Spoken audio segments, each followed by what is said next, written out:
Kabylie, Kabylie indépendante, Kabylie indépendante, Kabylie, Kabylie, Kabylie, Kabylie, Kabylie indépendante, Kabylie indépendante, Kabylie, Kabylie, Kabylie indépendante.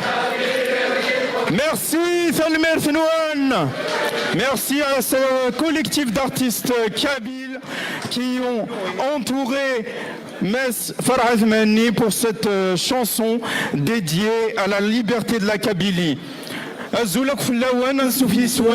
J'espère que le son est bon sur YouTube, sur Facebook plutôt. Il est bon. Voilà, j'ai la confirmation, le son est bon. Donc on vous accueille aujourd'hui pour la célébration, donc pour la proclamation de l'indépendance de la Kabylie. Comme vous savez, cela devait se faire à Versailles. Ça ne s'est pas fait à Versailles, eh bien ça va se faire ailleurs. Et le ailleurs en question, c'est ici, et on n'est pas tout seul, contrairement à ce qui se dit, on serait en comité restreint, pas du tout, c'est une salle qui accueille 500 personnes et on est plus de 1000, entendez ça un petit peu.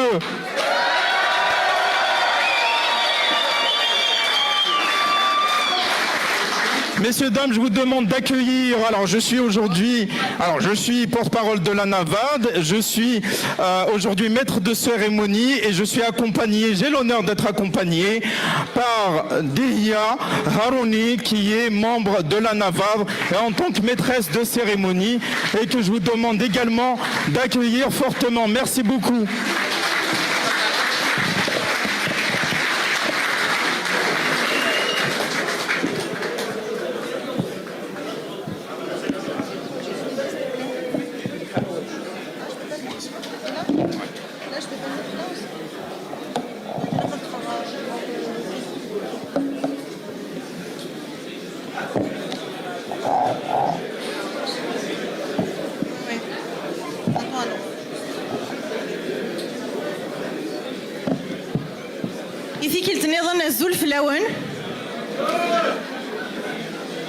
Est-ce que vous êtes toujours là avec nous?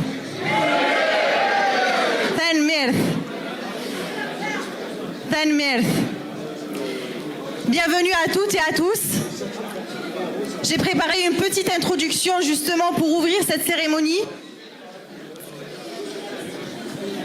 Ce que nous vivons ici, dans cette salle et à travers les écrans, ce n'est pas un simple événement. C'est un acte politique, un acte de dignité et un acte de souveraineté. Aujourd'hui, 14 décembre 2025, marque de manière irrévocable l'avènement d'une ère nouvelle pour le peuple kabyle. Aujourd'hui, la Kabylie, entité politique attestée dès le IIIe siècle de notre ère, royaume jusqu'en 1871, met un terme à la sujétion dans laquelle il fut placé à la suite de son annexion à l'Algérie il y a plus d'un siècle et demi, sans que son consentement n'ait jamais été recueilli. Au cours de cette longue histoire, son peuple est demeuré fidèle à lui-même, à sa langue, à ses coutumes, à ses valeurs fondamentales et surtout à sa vocation profonde pour la liberté. Il a pleinement conscience de ce qu'il est, un peuple. Or, un peuple conscient de lui-même est par essence une nation. Que cette nation soit dominée ou administrée par une puissance extérieure ne l'efface pas pour autant. Elle persiste, elle vit, elle résiste. Cette situation renforce même son droit fondamental à l'autodétermination, d'autant plus lorsque son action demeure strictement pacifique, comme c'est le cas du peuple kabyle.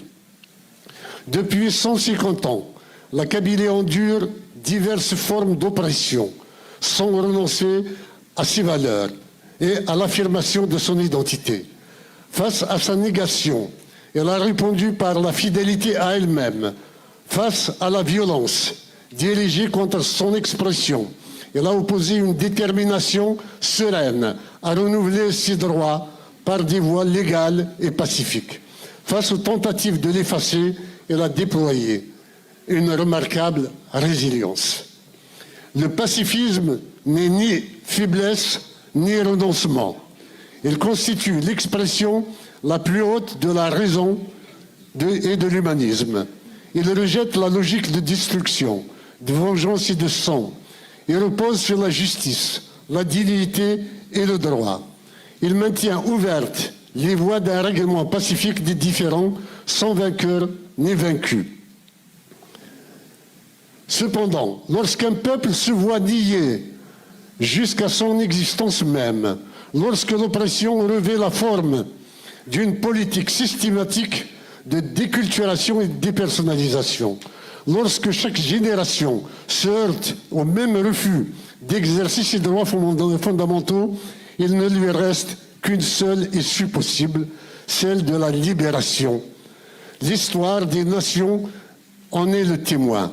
Et la déclaration d'indépendance des États-Unis demeure à cet égard une source d'inspiration majeure pour fonder notre décision sur des bases historiques, géographiques, politiques, juridiques, économiques et socioculturelles. Je vous demande de pardonner mon hypersensibilité, surtout aujourd'hui. J'ai 1 million de mots qui s'entrechoquent dans ma tête.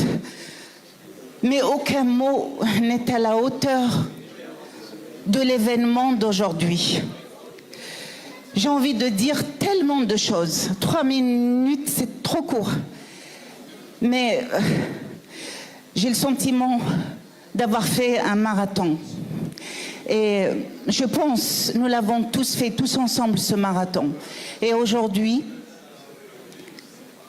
est comparable à la ligne d'arrivée. Je pense que nous sommes arrivés à notre but. C'est celui qui ont contribué à sa naissance, à ceux qui ont diffusé son existence et à ceux qui œuvrent aujourd'hui à son rayonnement. Le Parlement kabyle, est une institution née de la volonté d'un peuple de préserver son identité, sa dignité et ses droits fondamentaux. Il constitue un espace de débat, de médiation et de représentation qui reflète les aspirations profondes de la société kabyle, tout en respectant les principes universels de dialogue. Nous franchissons aujourd'hui une étape importante. Le peuple kabyle exprime de manière pacifique sa volonté de disposer de lui-même.